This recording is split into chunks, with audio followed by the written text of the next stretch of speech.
വളരെ ആവേശകരമായി ജനങ്ങൾ പോളിംഗിൽ പങ്കെടുക്കുകയാണ്. ജനാധിപത്യത്തിൻ്റെ ഒരു സൗന്ദര്യമാണത്.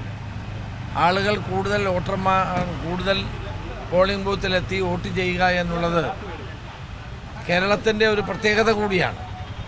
ഇവിടെ അതുകൊണ്ട് തന്നെ നല്ല പോളിംഗ് ശതമാനം ഉണ്ടാകും എന്നാണ് എൻ്റെ പൂർണ്ണമായ വിശ്വാസം. സ്വാഭാവികമായി ഞങ്ങളുടെ പ്രതീക്ഷ UDF വൻപിച്ച ഭൂരിപക്ഷം കിട്ടും എന്നുള്ളത് തന്നെയാണ്. ആര്യാട ഷൗക്കത്തിന് അനുകൂലമായി വോട്ടെടുപ്പ് ഉണ്ടാകും, അല്ലെങ്കിൽ ജനങ്ങൾ കൂടുതൽ വോട്ട് ചെയ്യും, നല്ല ഭൂരിപക്ഷത്തോടെ വിജയിക്കുമെന്നാണ് ഞങ്ങളുടെ വിശ്വാസം. ഭൂരിപക്ഷം ഞാൻ നേരത്തെ പറഞ്ഞിരുന്നതാണ്, അത് തന്നെ ഞാൻ ഉറച്ചു നിൽക്കുകയാണ്. 25,000 വോട്ടിൻ്റെ ഭൂരിപക്ഷത്തിന് ജയിക്കുന്ന രാഷ്ട്രീയ അന്തരീക്ഷം നിലമ്പൂരിൽ കാണാൻ എനിക്ക് സാധിച്ചിട്ടുണ്ട്. ആ അന്തരീക്ഷത്തെ വോട്ടാക്കി മാറ്റാനാണ് ഞങ്ങൾ ശ്രമിച്ചത്.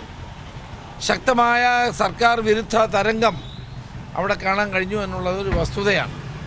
അത് വോട്ടാക്കി മാറ്റാൻ വേണ്ടിയിട്ടുള്ള കഠിന പരിശ്രമമാണ് ഞങ്ങളെല്ലാവരും നടത്തി. ഞാൻ ഏതാണ്ട് 15-16 ദിവസത്തോളം അവിടെ തന്നെ ഉണ്ടായിരുന്നു.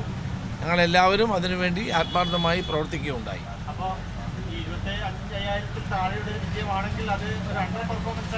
അങ്ങനെയല്ല ഞാൻ പറയുന്നത്, നിങ്ങൾ ആ വാചകം ശരിക്കും മനസ്സിലാക്കണം. 25,000 വോട്ട് കിട്ടത്തക്ക രാഷ്ട്രീയ അന്തരീക്ഷം അവിടെ നിലനിൽക്കുന്നുണ്ട്. അത് നമ്മൾ അതിനു വേണ്ടിയിട്ടാണ് പ്രവർത്തിച്ചത്. ശക്തമായ സർക്കാർ വിരുദ്ധ തരംഗം അവിടെ കാണാൻ കഴിയുമായിരുന്നു. ജനങ്ങൾ ഈ സർക്കാരിനെതിരായി എങ്ങനെ പ്രതികരിക്കുന്നു എന്നുള്ളത് ശരിയായ അർത്ഥത്തിൽ അവിടെ കാണാൻ കഴിയുമായിരുന്നു.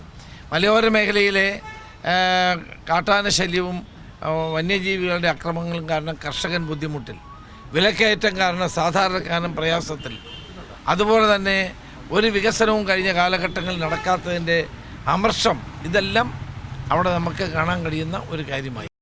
ഏറ്റവും പുതിയ വാർത്തകളും വിശേഷങ്ങളും വിരൽ തുമ്പിലറിയാൻ സീ മലയാളം ന്യൂസ് എല്ലാ ഡിജിറ്റൽ പ്ലാറ്റ്ഫോമുകളിലും ലഭ്യം.